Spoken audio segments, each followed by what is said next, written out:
The third element is obviously corruption, because corruption erodes a lot of. Not only does it consume a lot of time, it takes a lot of time for a person to be deliberate in terms of corrupt activities. That's why if they are not engaged in service delivery, you know that they are engaged in something else. It takes too much effort. Not only the effort, but it also deprives us from that which is required of us to do. The building of infrastructure, the payment of invoices on time is attributed towards corruption, because there's what we call syndicates around that we've heard about, where in order for your invoice to be paid, you must give in something. But how do you give in something when you have not been paid? Those certain things. And that comes from a value chain, if you will, of politicians, officials, and service providers. Generally, that would be those stakeholders would be in that value chain of corruption, because all those are integrally involved.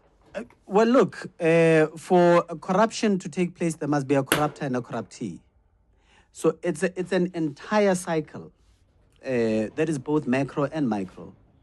For the mere fact that a business person can start engaging or unlocking those conversations means that there will be a response that will be met to it, and vice versa.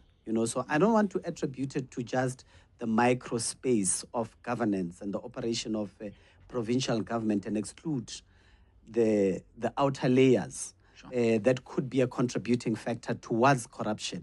It's not an isolated sectoral matter.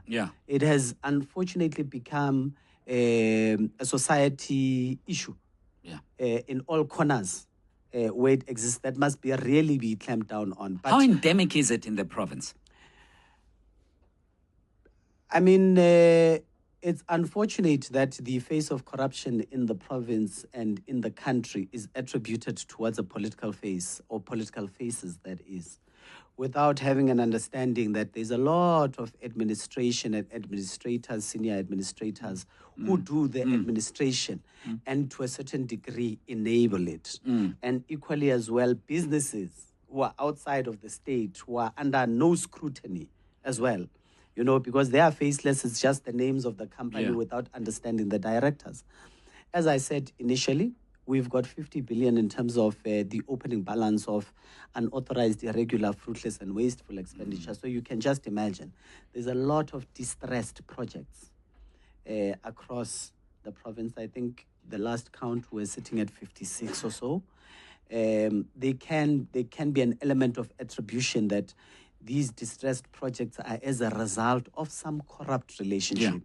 Because if you were to look at the company that would have abandoned or performed much more worse at a particular project, you'll find them in another distressed project that they would have undertaken and abandoned as well, costing the state much more money, and in all these municipalities as well, you get to see the very same thing as well.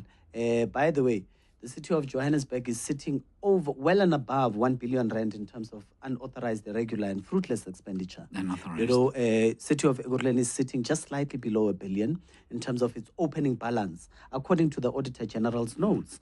And that tells you that we've got a serious problem. Mfuleni has collapsed in terms of service delivery. You find more plastics just lying around more than you would see flowers or grass, even in open fields. There's no waste collection, sewage is everywhere, there's no water. So you get to ask yourself, how is it that we don't have access to water, but there's sewage that is just running around?